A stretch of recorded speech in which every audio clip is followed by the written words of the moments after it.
Now let's turn our attention to Nigeria's ongoing battle against insecurity, particularly in the northwest region, where banditry and terrorism have caused untold suffering. The Defense Headquarters has vowed to intensify efforts to eliminate the notorious bandit leader Bello Turji, whose reign of terror has threatened peace and stability in that region.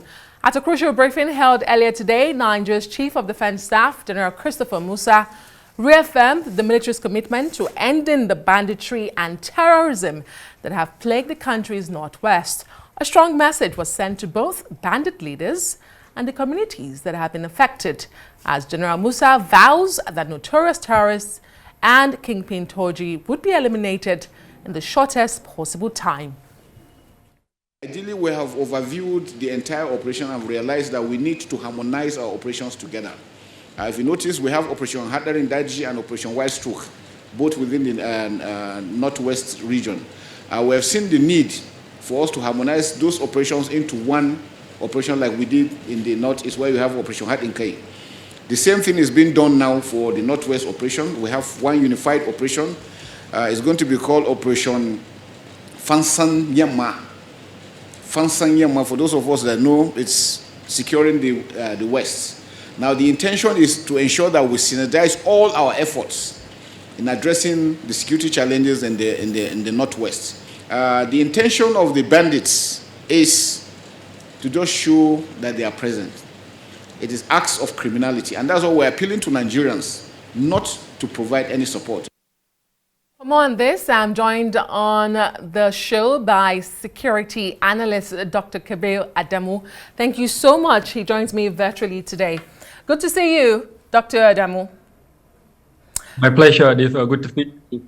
Great. I mean, I believe you've been able to listen to the CDS, General Christopher Musa. He talked about so many things, but let's begin with him saying that they are harmonizing different operations in that region, in the troubled region. What does this really mean? And why did we have them so separated in the first instance? Is it a cause for, or was it as a result of lack of coordination on the part of the military? But now he says they are going to harmonize them. How different would this be for the war on terror in the northwest? Thank you, Adesua. I think I wouldn't want to open the Pandora's box by answering the why. It was obviously the wrong approach.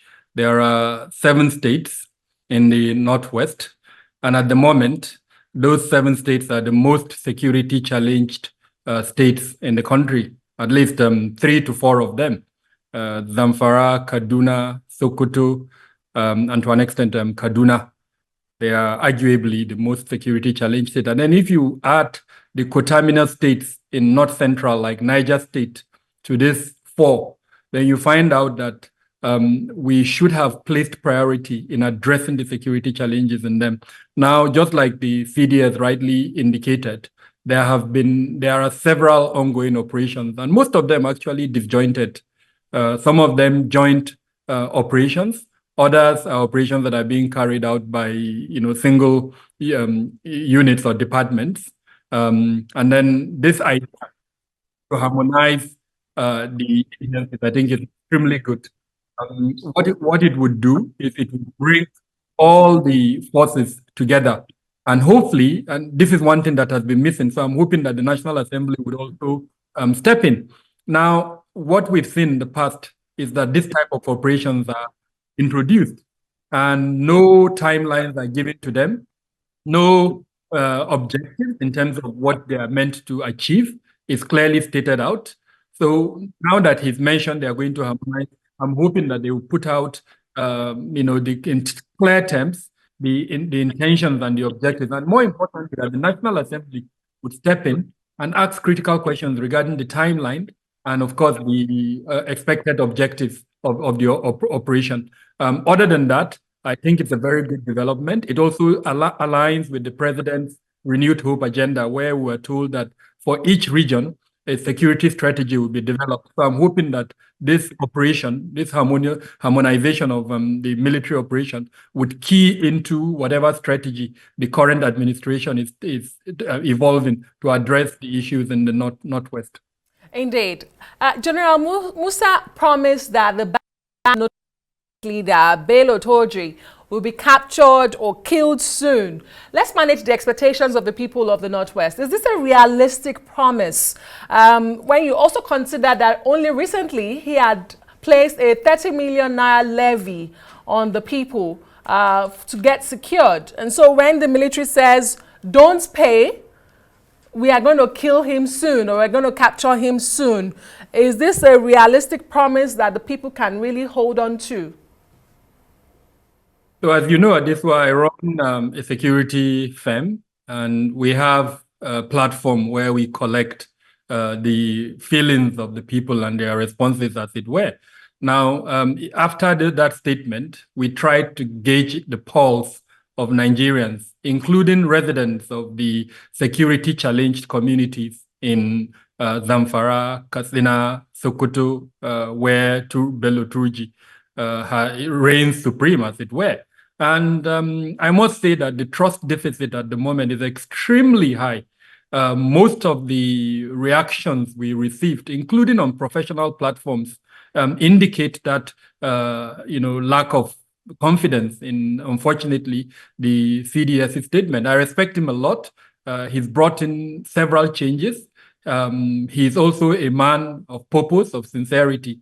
And so when he makes such statements, and you look back at the history of previous CDSs like him, who have made similar statements, and unfortunately, over time, we haven't seen these bandit leaders either arrested or killed, then you can understand the trust deficit. Yes, Bello Turji at the moment initially demanded for 15 million. Then he reduced it to 30 million, and he's threatening to kill the persons that he's holding at the moment. Now, whether the CDS would feel that problem or not, what is important to the people affected by the activities, the violent activities of Bello Turji, is to ensure that they have protection. Now, when they see that protection, irrespective of whether Turji is arrested or not, the mere fact that protection is given to them, I think, would shore up the confidence. Now, just a few days ago, I think it was actually yesterday, one of the international radio stations interviewed the governor of Katsina State, and he made some worrisome statements. I will mention one of them. He cited a particular local government in Katsina, where he says there are no more than 20 to 30 security personnel in that local government. You can imagine an entire local government that is being ravaged by gunmen who will come in numbers from sometimes 50 to 100, up to 200, each of them holding in the minimum an AK-47 with 2 magazines, or sometimes even 4 magazines. And then all they have in terms of protection is 20 to 30 police. So this is how the people of those locations would gauge the statement by the CDS. And as much as like I said, I do have a lot of respect for him. That is the reality on ground, and his statement is going to be counterbalanced by that reality. So I'm hoping that we'll see traction over the coming days, so that traction would help shore up the confidence of the people in those locations, and more importantly, it will also help get their buy-in. Because without their buy-in, whatever the CDS wants to do would be very difficult for him to achieve. And I must say, it is not a responsibility that one arm of the security agencies, which is the Armed Forces of Nigeria, can carry alone. So I'm hoping that the operation that he's mentioned, the harmonization, would include all the other security agencies. If you look at the situation in the Northwest, it is coterminous with Niger. And that border area, until his recent visit to Niger, was an open border area. And so if the customs and the immigration don't stand up and increase protection for the border, there is really no operation that would help that location. And then, of course, the role of the police in holding, especially for social offenses, as it were, and ensuring that those who commit them are arrested and prosecuted. As long as they don't do that, then frankly, very difficult for the armed forces of Nigeria to operate. So I'm hoping that the coordinators of our national security framework are listening to this and that they understand that no matter the narrative that is put out there, if there is no traction in terms of public protection, especially for day-to-day activities, livelihoods, people should be able to access their farms. People should be able to travel from point A to point B. People should be able to have access to justice. Without all of these things, it will be very difficult for this that I mentioned, which unfortunately is going to affect the aspiration of the chief of defense staff. It's interesting that you have gone that trajectory, because I was going to ask you about the question about on local support for bandits, which is an issue that the CDS himself mentioned. He says local support is fueling the bandits' activities in the Northwest region. But you wonder, how is it possible, or how is it easy that the people trust the bandits than they trust the security operatives in the region? So I wouldn't use the word trust. It's a situation of either dine with the devil or, as it were, fall into the deep blue sea when you even can't swim. I mentioned to you that, and I'm quoting a governor of Katsina State. He did that interview just yesterday, saying that there are between 20 to 30 policemen in a particular local government. And these are local governments that are security challenged on a daily basis. These bandits are attacking them. So it's not that the people just wake up and trust the bandits. No, they are forced. When the protection is not being provided and these bandits are killing them, then the likelihood is that they're either going to keep quiet or, in some instances, as it were, dig into the eco space of banditry. And this eco space has different players. Informants are mentioned. In that interview, the governor talked extensively about it. Then there are women who would supply them with, they use motorbikes. And I'm sorry to say, till date, the Nigerian state has not put in place measures to prevent them from having access to those motorbikes, to prevent them from having access to the foil that is used in foiling those motorbikes, to prevent them from repairing those motorbikes when they break down. So the eco space that feeds into all of the activities of the bandits are there for people to capitalize on.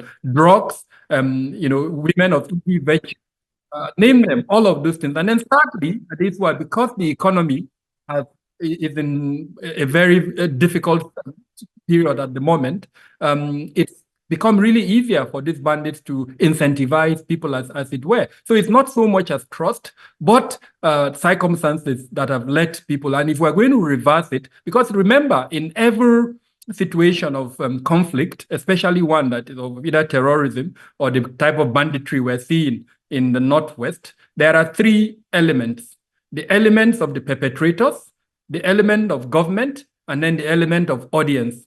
Now, what is happening is that the bandits are actually capitalizing on the government's inability to key in and protect the audience and win the audience. So what they've done is to now use two things: fear and sometimes incentivization, to now influence the audience. And someone like Turji is adept at using these two weapons: the weapons of fear and the weapons of incentivization. In certain instances, he provides protection. In certain instances, he claims his action is protecting his community. And he claims the reason is because his community is being attacked by quote-unquote government and others. And so he's very good at using this narrative and influencing that particular audience. And sadly, we haven't seen the government a step ahead of him, or even taking advantage of the fact that the audience is seeking protection. So these are some of the things that I'm hoping the coordinators of our national security architecture would actually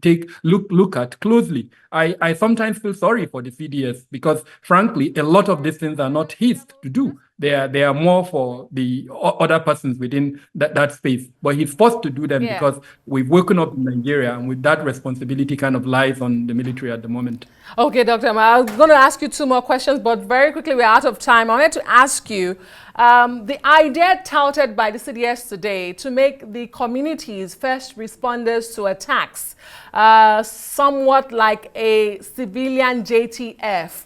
What do you think about that idea? Because you've talked about the issue of under-policing, under-security, so to say, where you have limited number of security personnel to secure communities.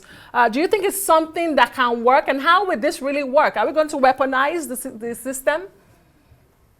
As it were, it's already been done. I think the CDS is echoing what the governors are already doing. Almost all the states in the Northwest and to an extent in the North Central and Northeast have created state-level security architectures, and they've gone ahead to train them, and in certain instances provided them with some form of weaponry, basic rifles, you know. Now, the challenge is this: the weaponization of our communities in the long run will not augur us well.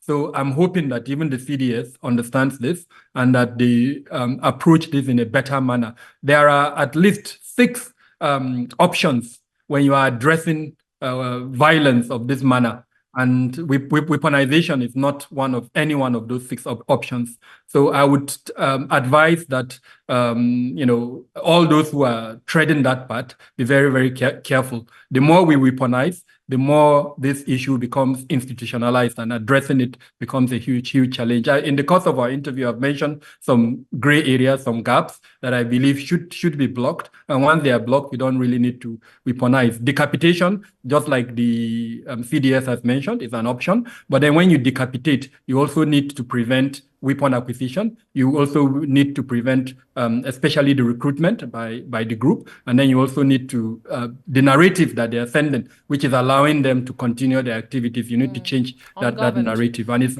around engagement. It's around bridging the gap between the federal government and the state government, but not around weaponizing the people. Indeed. Thank you so much, Dr. Kabir Adamu, security expert, for sharing your thoughts on that issue. We do appreciate your time here. My pleasure. Thank you for having me.